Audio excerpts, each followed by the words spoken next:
Bom dia, boa tarde, boa noite. Eu sou Narras Dorra, da sacerdote-chefe da Ordem Valon, e eu tô aqui hoje para a gente falar de um tema muito polêmico, para falar sobre algumas coisas que têm acontecido, e vou falar para vocês como é o jeito certo de viver a religião celta em um vídeo definitivo sobre o tema.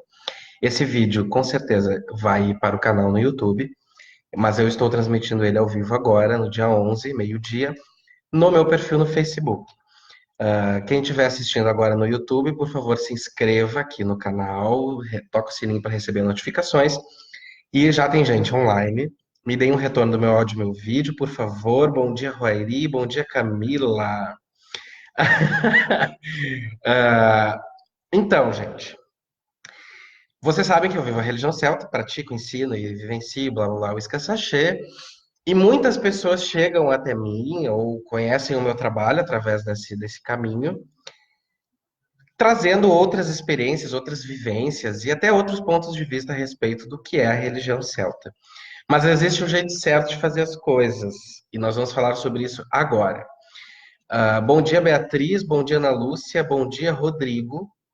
Então, a primeira coisa que eu quero falar para vocês é que, assim, sempre que alguém me pergunta alguma coisa, eu procuro dar as informações sempre dentro de um contexto histórico, né, dentro de um contexto plausível e que a gente tenha fontes e que a gente conheça melhor.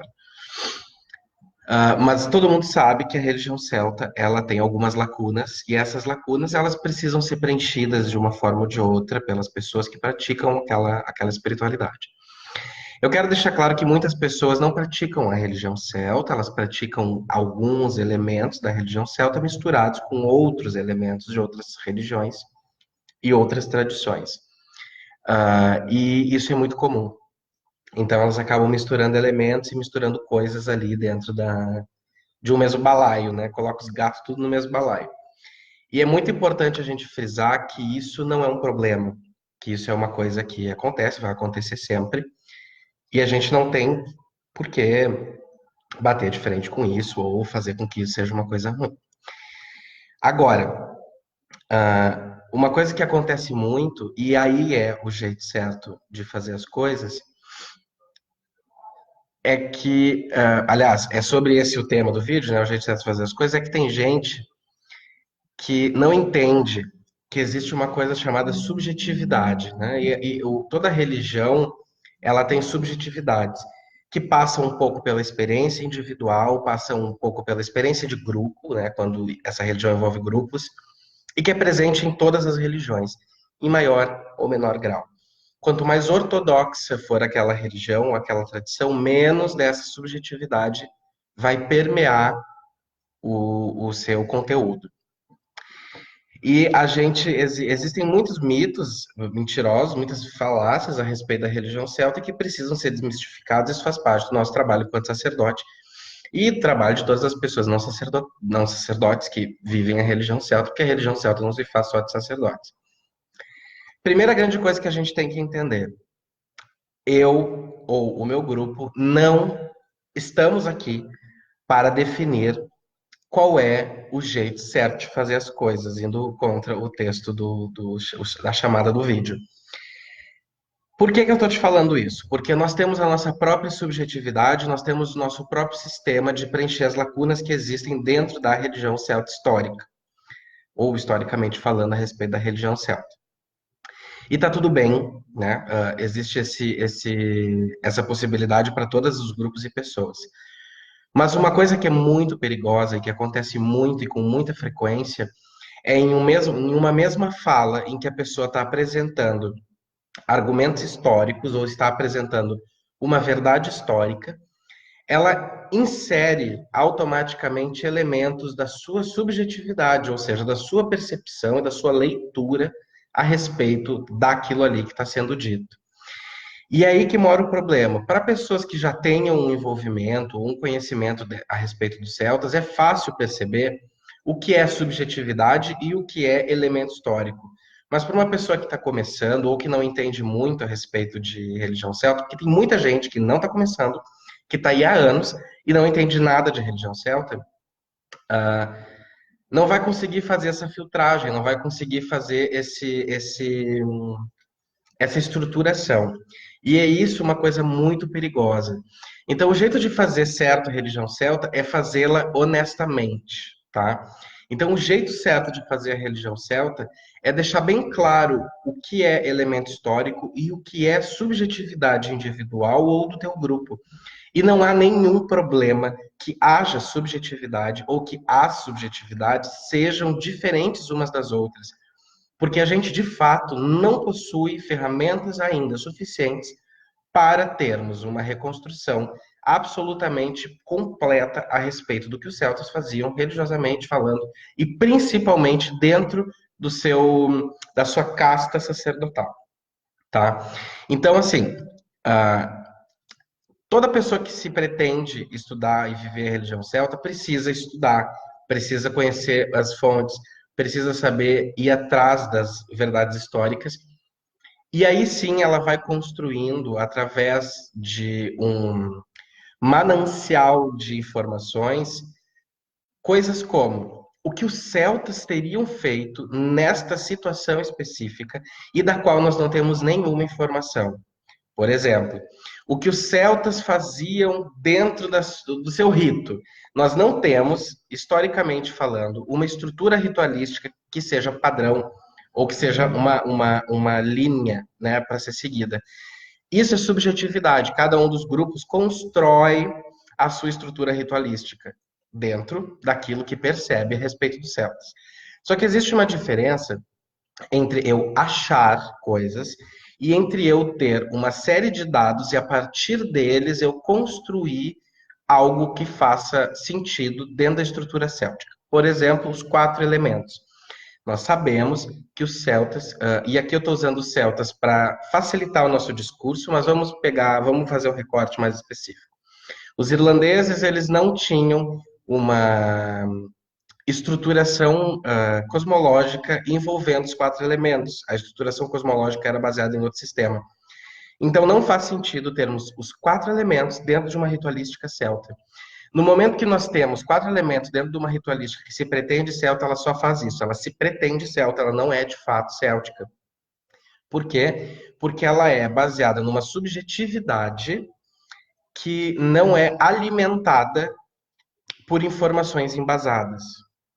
Isso é errado? Não, isso não é errado. Errado é dizer que é celta. Errado é dizer que existe uma fonte que diz que os celtas usavam os 4 elementos, que tem muita gente que faz isso. Errado é dizer que, assim, aleatoriamente, os celtas faziam isso. Nós não sabemos que os celtas faziam isso ou aquilo, a gente não tem essa informação. O que a gente tem é, através dos mitos e do folclore, a presença de outra estrutura cosmológica que não é baseada nos 4 elementos. E tá tudo bem se o teu grupo ou tu faz com os 4 elementos. Não vai vir ninguém, não existe fiscal da religião alheia, não pode existir. O que não pode acontecer é as pessoas que fazem isso terem uma desonestidade intelectual para com pessoas que, de repente, estejam procurando uma verdade histórica, estejam procurando uma estruturação adequada. Então, esse é o meu recado de hoje. Muitas pessoas acham que eu ou alguém no meu grupo, por exemplo, fica achando que nós fazemos do jeito certo. Não, nós não fazemos do jeito certo, nós fazemos do nosso jeito, e o nosso jeito é baseado em um sistema que nós temos interno, que se baseia em cima de um monte de informações históricas, folclóricas e mitológicas. A gente bebe dessas fontes. Outros grupos podem fazer de forma diferente? Podem e não tem problema nenhum. A gente só precisa deixar claro como é que funciona esse processo e ser muito honesto para com as pessoas sobre o que é aquilo ali de fato. Então, por exemplo, quando alguém me pergunta da minha lua na testa, eu poderia inventar uma desculpa bem esfarrapada, sendo desonesto intelectualmente com as pessoas e mentiroso, de que a lua na testa representa, sei lá, eu o quê, blá blá blá, esquece a cheira. Eu ia facilmente achar algum trecho mitológico, algum elemento folclórico, alguma coisa histórica que justificasse a presença da lua na minha testa. Mas não é verdade. A verdade é que um dia eu li Brumas de Avalon e que o livro me inspirou, e como forma de homenagem a toda essa coisa que me trouxe para dentro da religião celta, e que sabidamente não é celta, Brumas de Avalon, eu fiz uma lua na testa em homenagem a tudo aquilo. Isso foi muito importante na minha vida, isso é muito importante na minha vida, Faz parte da construção de quem eu sou e eu não vou deixar de ter isso, por exemplo. Mas eu não posso mentir para as pessoas. Então, o jeito certo de viver a religião celta é ser absolutamente honesto. Honesto no seu comportamento, honesto na intelectualidade e honesto ao passar as informações para as pessoas. Não coloque os teus achismos sob um selo céltico. Pode simplesmente dizer, eu sinto assim. Isso não é celta? Não. Historicamente, os celtas percebiam de outra forma. Mas eu, hoje, vivo e experiencio dessa maneira. E tá tudo bem. Tá tudo bem. A gente tem que parar de querer dar selo de credibilidade inventando coisas que não existem. Porque isso não é saudável para ninguém, isso não é saudável em nenhum nível. Então, só para retomar, o jeito certo de viver a religião celta é ser absolutamente honesto para consigo, para com os deuses, para com os espíritos dos antepassados, para com a comunidade, para com as pessoas. E ser honesto é um processo muito complexo em uma sociedade que nos obriga a ser desonesto o tempo inteiro. A gente está imerso dentro de uma estrutura social que nos obriga a deixar as coisas mais bonitinhas, mais floreadinhas e que deixa a gente sempre cheio de situações em que a gente tem que se livrar, se safar e às vezes mentir, muitas vezes mentir ou florear a verdade para que as coisas funcionem bem.